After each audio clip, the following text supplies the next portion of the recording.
Dani Fish. I have a couple of helpers in the kitchen today. This is Oscar. And this is Oreo.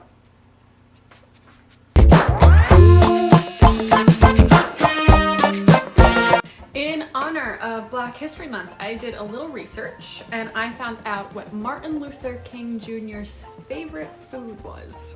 And that's pecan pie. So in honor of Black History Month, in honor of Martin Luther King Jr., we are making a pecan pie ice cream. And not just any pecan pie ice cream, we're doing a brown butter base and making a pecan curd filling to swirl into it. Some toasted pecans, obviously. We're gonna start with the curd first because it needs to sit in the fridge for about 2 hours to kind of thicken up a bit.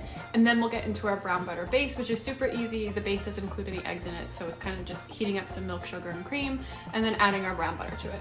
Simple, easy, let's go. To make the pecan pie swirl, we're adding 1/2 cup of water, 1/2 cup of sugar, 1/4 cup of brown sugar, and a tablespoon of molasses to a saucepan and cooking it until the sugar is dissolved. Then in a separate bowl, we're adding 2 egg yolks and 3 full eggs and whisking it together. Once the liquid is hot and the sugar is fully dissolved, we're going to temper in our egg yolks exactly like we do when we're making a regular egg yolk base ice cream. Tempering is the process of raising the temperature of the egg yolks and now egg whites and incorporating them into a hot liquid without turning them into scrambled eggs. Once your eggs are tempered in, I keep it on the stove for about 5 to 10 minutes to cook all together, and then I add 4 tablespoons of butter. As soon as the butter is fully melted, I pass it through a mesh strainer and then pop it into the fridge for a few hours to cool.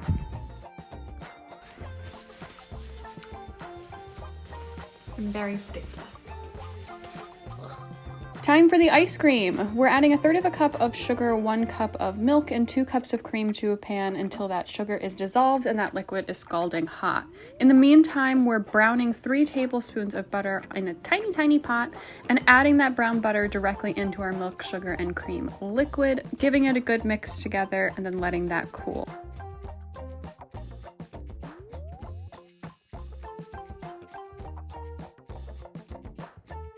We're back to using our Cuisinart Ice 70 machine, my pride and joy, my baby girl, and we're gonna throw that into our ice cream machine for about 25 minutes.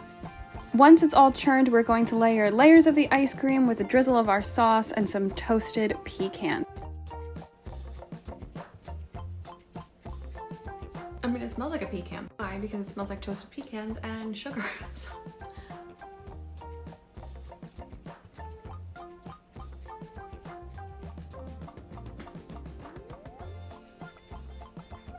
That's a pecan pie. Wow. I usually don't make pecan pies because they're difficult. It is a lot of liquid that needs to cook without burning, and it's not the easiest of pies. Although pecan pie is notorious for being very sweet, this is perfectly balanced. You get a nice creamy feel from the ice cream base that isn't too sweet, and then you get that kick of sweetness from that nice pecan swirl that we made in the beginning with the molasses. This is good. And then obviously toasted pecans are the best thing in the world. Pecans? Pecans? Pecans it is.